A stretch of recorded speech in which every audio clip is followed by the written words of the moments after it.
I used to think. Grief arrived screaming, throwing chairs through the cathedral of your chest. But no, sometimes grief is civilized.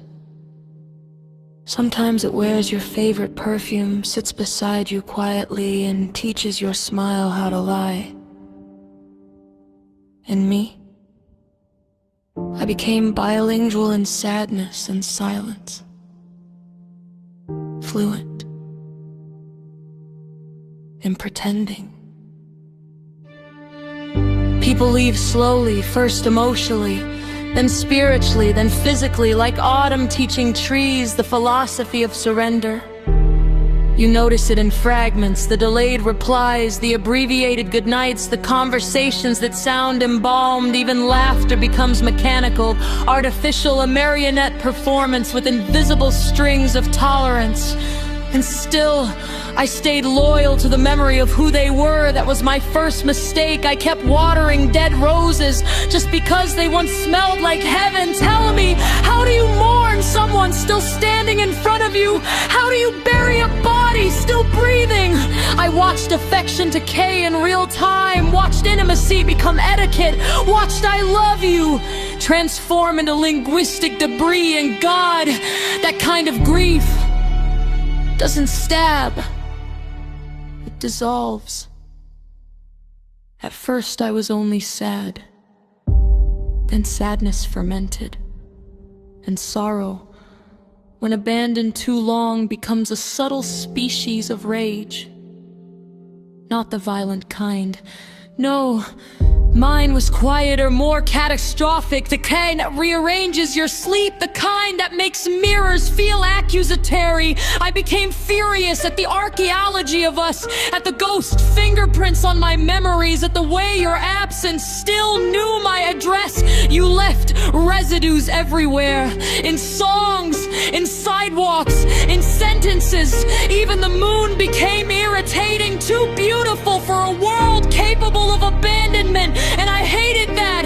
I hated how grief romanticized you, how my heart kept building altars for people who only taught it abandonment. Do you know what madness is? Madness is rereading old conversations like sacred scripture, hoping the ending changes. Madness is checking your phone knowing silence already answered. Madness is becoming nostalgic for a version of yourself that existed before betrayal educated you. I was sad, then mad. Sad enough to drown in memory, mad enough to resent the ocean, sad enough to write poetry at 2 a.m. with trembling hands and bloodshot eyes, mad enough to make beauty out of devastation. Because if pain insists on staying, then let it become art, let it become metaphor, let it become music, let it become something prettier than what caused it. Truthfully, I was never angry that you left. People leave. Seasons do too. I was angry that I made a homeland out of temporary people. Angry that I translated bare minimum affection into eternal commitment. Angry that my soul was so starving even crumbs felt celestial. And maybe that's the real tragedy, not abandonment, but the humiliating hunger to be chosen consistently. I became a museum of unsaid things, a cathedral collapsing in slow motion. Outside, I looked composed. Inside was warfare. There were nights my thoughts sounded like thunderstorms arguing with themselves. Nights my chest carried enough ache to make galaxies kneel, and still morning arrived pretending nothing happened. Cruel thing, morning. It expects functioning from people who emotionally shattered overnight.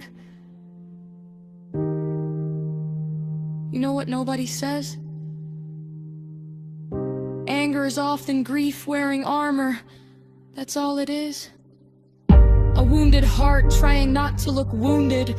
So when I sounded distant, understand I was translating devastation into dignity. I was trying not to become bitter, because bitterness is grief that forgot how to heal, and I refused